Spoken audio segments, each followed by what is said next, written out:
Untuk materi saya ini mungkin nanti banyak sharingnya Bapak Ibu. Jadi tidak banyak slide, hanya sedikit sharing terkait apa yang sudah kita laksanakan.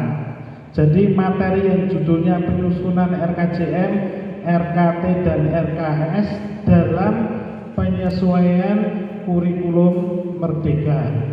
Sebelum kita lanjut, ada yang kami sampaikan juga bahwa kaitan antara penyusunan RKJM, RKT, RKS tidak semata-mata hubungannya dengan kurikulum Merdeka, tetapi kita kaitkan juga dengan hasil rapor pendidikan yang tersampaikan Pak Jika tadi.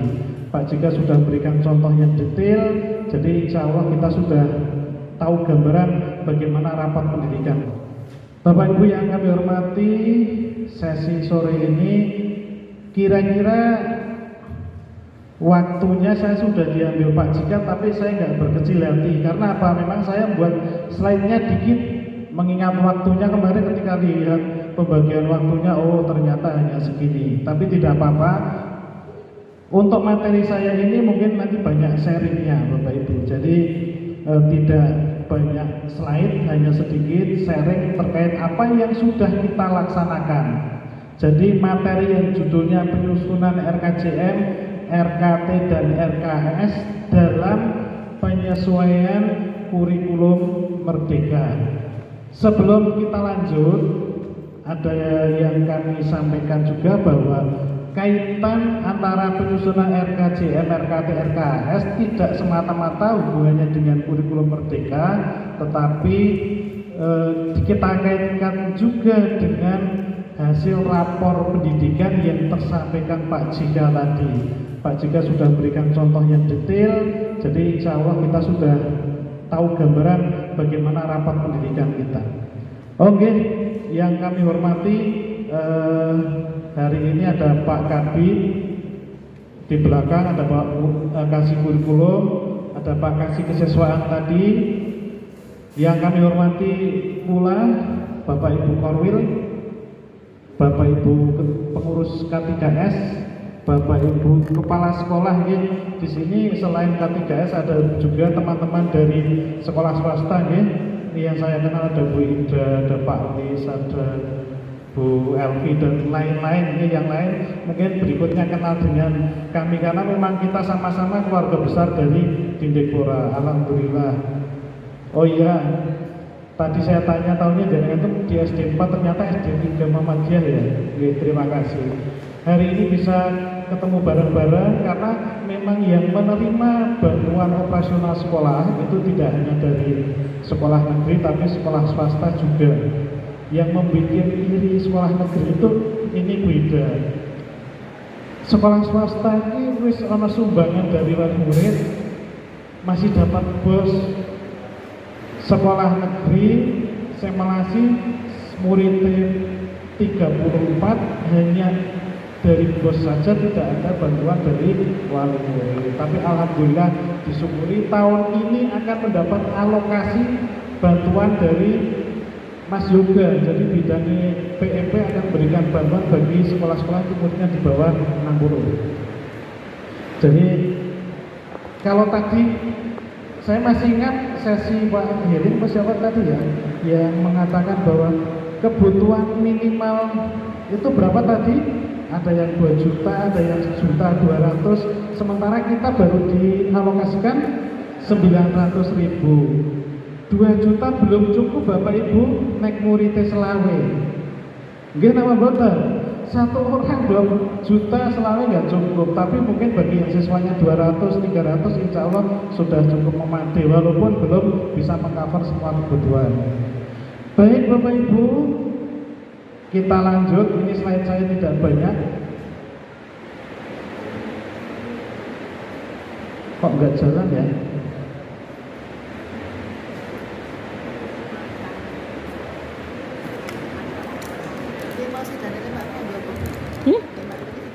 Nggak jalan. Berapa? Ya tri kono ramai. Oh iya. Sebelum masuk ke materi, saya ingin tahu bagaimana pendapat Bapak Ibu kita sharing terkait dengan RKJM. Yang pertama mohon masukannya, mohon pendapat panjenengan, yaitu apakah semua program yang ada pada RKJM wajib dilaksanakan pada tahun berjalan. Misalnya tahun 1, tahun kedua, tahun 3, tahun 4, apakah harus sesuai dengan RKJM yang sudah ada? Mohon salah satu monggo. Boleh dari Pak Ibu Korwil, dari Bapak Ibu K3S, atau dari Bapak Ibu kepala sekolah, monggo.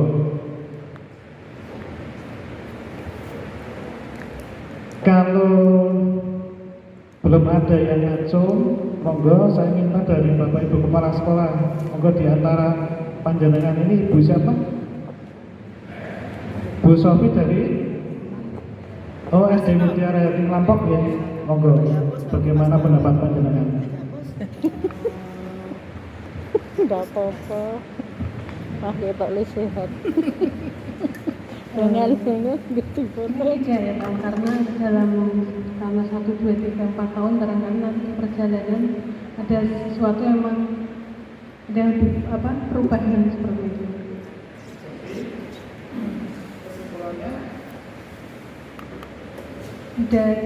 Tidak harus apakah semua program yang ada wajib dilaksanakan, tidak harus semuanya dilaksanakan. Terima kasih, tepuk tangan untuk Ibu Kepala Sekolah dari SDIT Mutiara Hati. Jadi beliau berpendapat bahwa kegiatan yang sudah diprogramkan selama 4 tahun dalam perjalanannya, entah tahun kedua, tahun ketiga, atau mungkin tahun keempat, kalau tahun pertama mungkin masih tidak harus sesuai 100% dengan yang sudah ada di RKJM. Kenapa demikian?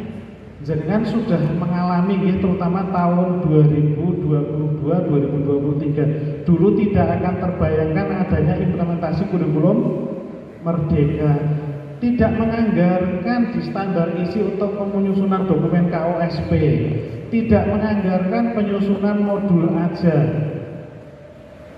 Tetapi dalam perjalanannya tahun pelajaran atau tahun ajaran ini sekarang paradigmanya tahun ajaran, mengikuti sajalah, tidak ada aturan baku, tapi sekarang yang lazim digunakan itu tahun ajaran. Tahun ajaran 22-23 ternyata kita sudah sepakat sebagian besar, hampir 100% untuk mengimplementasikan atau mendaftar jadi mandiri apa ini banyak mandiri berubah. Terima kasih. Jadi itulah yang dinamika yang ada. Jadi RKJM yang sudah kita susun, Bapak Ibu Kepala Sekolah semuanya sudah punya RKJM kan? Nggih napa dereng? Saya yakin, seyakin-yakinnya 100% se-Kabupaten Banjarnegara sudah punya semua, kecuali yang belum. Kenapa saya menyatakan kecuali yang belum? Karena masih ada yang tanya. Jadi kalaupun belum, nah mulai sekarang Bapak Ibu, tolong bagi Bapak Ibu pengawas, juga Bapak Ibu Kepala Sekolah untuk bisa membuat RKJM yang rentang waktunya akan dilaksanakan 4 tahun. Nanti di situ ada alur penyusunannya seperti apa, ada. Kenapa kita harus buat RKJM? Kalau kita hanya membuat RKT dan RKAS, berarti kita tidak punya angan-angan dalam jangka menengah. Jadi ketika Orde Baru itu ada program 25 tahun, ada Repelita 1, 2, 3, dan 4. Itu memang hal yang baik. Oleh karena itu di dunia pendidikan muncul yang namanya RKJM yang kalau kita belum lah, kalau sekolah-sekolah swasta yang favorit dia sudah punya blueprint ke depan sekian 10 tahun yang akan datang, sekolah ini akan kita buat seperti apa. Sekarang yang kita buat minimal itu baru 4 tahun. Oleh karena itu monggo bagi yang sudah terima kasih kita sempurnakan, bagi yang belum untuk bisa sesegera mungkin membuat rancangan kegiatan dalam rentang waktu 4 tahun. Kemudian yang kedua, mengapa perencanaan penganggaran pada penyusunan RKS perlu dipertimbangkan secara matang? Ini kami minta bantuan dari Pak Korwil. Pak Korwil ini yang kegiatannya serius. Pak Inan, monggo Pak Inan. Saya beri waktu 2 jam ya.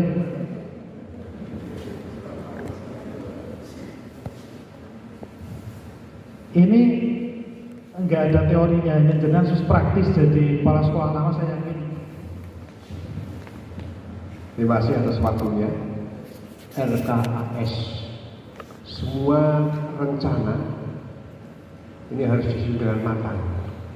Tapi jangan matang ya Pak ya, membosok. Untuk perencanaan ini libatkan, jangan hanya tadi pesan dari kepala dinas, jangan hanya dari satu kepala, libatkan stakeholder yang ada. Rancang, rencanakan matang, kemudian ada prioritas. Prioritas yang harus kita dahulukan, sebab pada prioritas sampai nanti terlewat malah kita repot sendiri. Intinya jangan hanya kita sendiri, bendahara, operator, kepala sekolah, guru-guru, termasuk komunitas juga kita libatkan. Kemudian pada saat ketika sekarang ini namanya kecepatan di dalam bekerja luar biasa, dituntut cepat dan tepat. Maka saat kepala sekolah disampaikan dan dipesankan dengan operator jangan hanya pasrah pokokkan, dampingi. Karena tadi ada hal-hal yang dirancang oleh yang itu yang dirancang oleh tim, ternyata ketika oleh operator ada hal-hal yang tidak bisa dimasukkan. Nah, begitu koordinasi, kerjasama, komunikasi antar yang dalam perencanaan ini semua sangat diperlukan. Terima kasih. Terima kasih, tepuk tangan buat Pak Anang, Pak Inan. Jadi sangat tepat, artinya bahwa perencanaan itu harus melibatkan semua pihak yang terkait, tidak hanya guru, tetapi juga tenaga pendidikan, komite jelas Bapak Ibu, wali murid juga sangat penting untuk dilibatkan.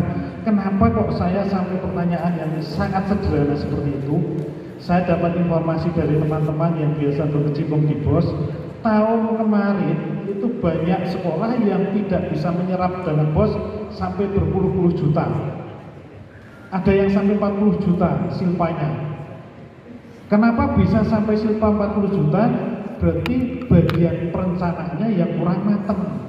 Kalau perencanaannya yang matang, insya Allah gampang ya, tidak akan ragu untuk melangkah. Karena apa? Ternyata ada teman-teman kita dari sekolah, baik kepala sekolah, guru maupun bendahara bosnya, ragu untuk membelanjakan. Jadi kami berikan masukan seperti yang disampaikan Pak Jika tadi. Kalau kita lurus, Bismillahirrahmanirrahim, kita jangan ragu, gitu. Tapi kalau sudah mulai belak-belok ya janganlah. Kalau dulu pun ada teman yang belak-belok, sekarang tolong diingatkan. Karena saya mau menyampaikan sedikit, saya pun tersandung kasus aparat penegak hukum. Sampai sekarang belum ada beritanya. Semoga doakan nggak berlanjut. Jadi di sekolah saya tahun dulu itu ada permohonan sumbangan, tetapi diposting di Facebook. Kenapa kok ada permohonan surat permohonan sumbangan? Karena tidak ada pleno. Selama ini kami kan pleno terus. Bahkan pleno itu kami tidak pernah menentukan nominal. Sudah berapa tahun silahkan, butuhnya sekian, jangan mau nyumbang berapa silahkan. Tetapi di tahun 2021 kan ada pandemi. Kami bersurat ke orang tua, salah prosedur. Kenapa salah prosedur? Ini pengalaman saya, jangan ditiru ya. Yang bersurat itu komite, bukan perencanaan. Tidak hanya melibatkan satu orang seperti yang disampaikan Pak Enan tadi, karena banyak disinyalir perencanaan di RKAS itu hanya bendahara bos. Kepala sekolahnya kadang tidak ada yang seperti itu, saya tidak mengatakan banyak, ada yang mutlak bendahara bos. Jadi itu yang tidak baik. Yang baik seperti apa? Yang seperti sampaikan Pak Enan tadi, melibatkan semua pihak. Kemudian perencanaannya kalau sekarang ini jelas salah satu acuannya adalah rapor pendidikan. Beda dengan dulu. Kalau zaman dulu itu dasarnya adalah sekarang paradigmanya sudah berubah. Jadi EDS-nya sudah lewat, kita ganti dengan rapor pendidikan.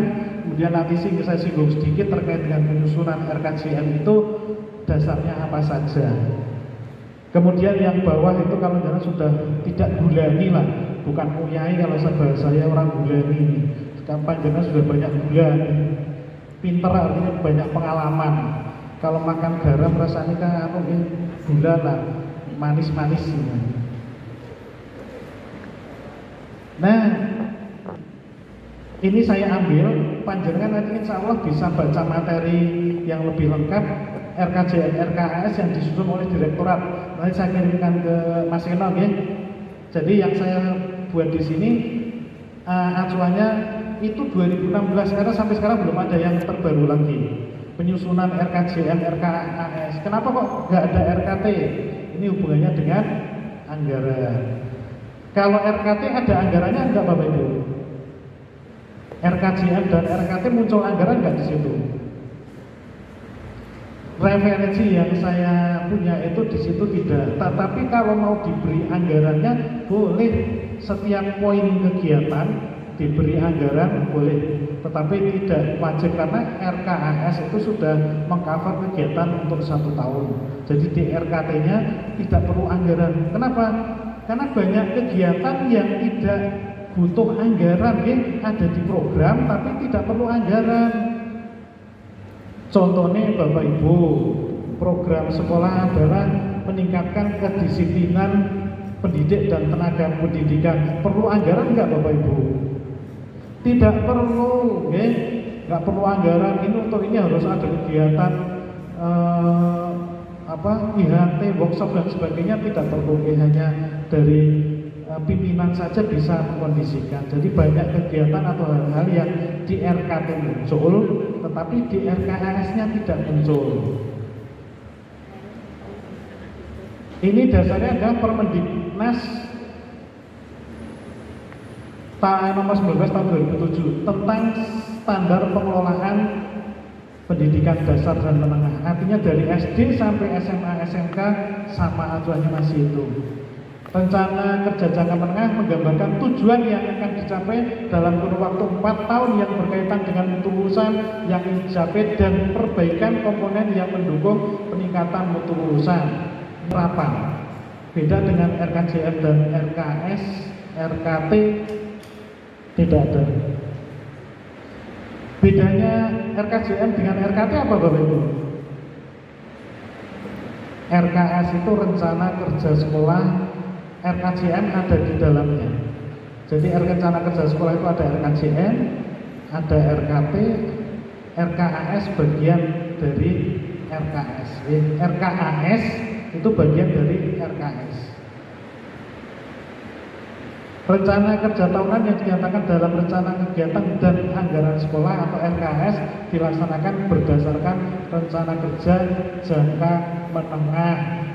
Jadi makanya penting dibuat RKJM itu ada jangka menengahnya, jadi tidak semata-mata menganggarkan tahun ini. Jajane banyak hal-hal yang harus dilandasi tahun ini, tahun berikutnya diteruskan. Tapi karena landasannya belum dibuat, nggak punya RKJM, akhirnya ya wes tahun ini dintek. Nah, tidak mikir tahun depan dan seterusnya. Jadi kenapa dinas melaksanakan kegiatan seperti ini? Karena bulan November masih kita persiapan untuk RKAS. Beda dengan tahun kemarin agak molor karena aplikasi Arkasnya agak terlambat. Tapi tahun depan kemungkinan tidak, maka Didipora mengantisipasi dengan kegiatan yang kita laksanakan sekarang. Bapak Ibu, ini tentang perencanaan. Jadi kepala sekolah itu sebagai manajer di sekolah itu punya peranan yang sangat. Di sekolah yang tidak punya perangkat IT itu jadi PR tersendiri. Jadi kalau menurut kita yang mengamati, bocah wis grogi ngadepi komputer karena latihan hanya sekali langsung garap ANBK. Yang dipikir bukan isi soal kemudian jawabannya seperti apa, ngekliknya bisa pas. Maka monggo bagi yang besok anak-anak untuk ANBK tolong diajari lah. Saya salut ada salah satu sekolah yang punya beberapa komputer, anaknya tuh laptop ya, bukan komputer, laptop Bapak Ibu guru. Anaknya tuh dilatih secara intensif, bukan dilatih materinya, bukan mengoperasikan komputernya dulu. Kalau materi sih ada nanti strateginya lain lagi ya. strateginya untuk materi itu kuncinya nang pembelajarannya. Orang dilatih yang pembelajarannya efektif, insya Allah akan bisa berhasil dengan